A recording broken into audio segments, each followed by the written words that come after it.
tu as commandé sur Shein ou Temu ces 2 derniers mois depuis la France, tu as certainement remarqué quelque chose de bizarre. Les colis mettent désormais un peu plus de temps à arriver et l'itinéraire de livraison a changé.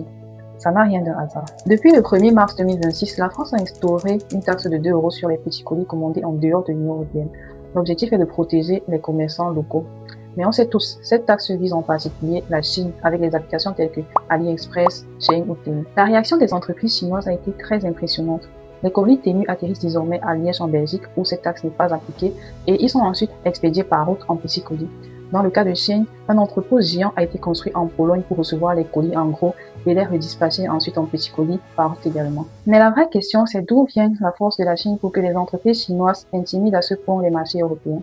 Et c'est là que ça devient encore plus intéressant. Le système de production massive de la Chine est basé sur 5 piliers. Le premier, c'est les salaires.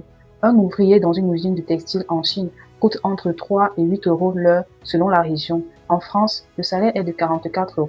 Et comme les salaires évoluent très vite, la Chine a développé d'autres avantages. La Chine a aujourd'hui plus de robots par ouvrier que l'Allemagne ou le Japon, des pays qui produisent des robots depuis plus de 50 ans.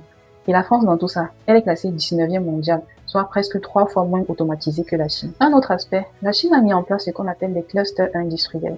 Dans la région du Guangdong, le fabricant de tissus, de boutons ou de fermetures éclairs se trouvent tous dans un rayon de 30 km, donc zéro transport, zéro délai. C'est ceci qui permet à Shein de produire des milliers de modèles par semaine. Ensuite, les subventions chinoises sont 3 fois supérieures à celles de la France.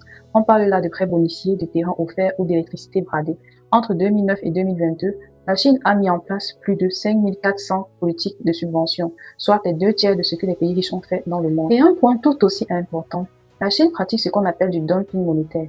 Autrement dit, l'État maintient sa monnaie artificiellement basse pour que ses produits coûtent moins cher à l'étranger. Résultat, chaque produit exporté est moins cher, pas à cause de l'efficacité de la production, mais grâce à de la manipulation. Alors oui, la taxe de 2 € sur les petits colis, c'est un signal, mais la compétitivité des entreprises chinoises n'est pas un accident.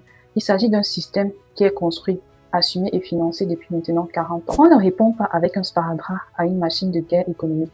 La vraie question, c'est est-ce que la stratégie industrielle européenne est à la hauteur?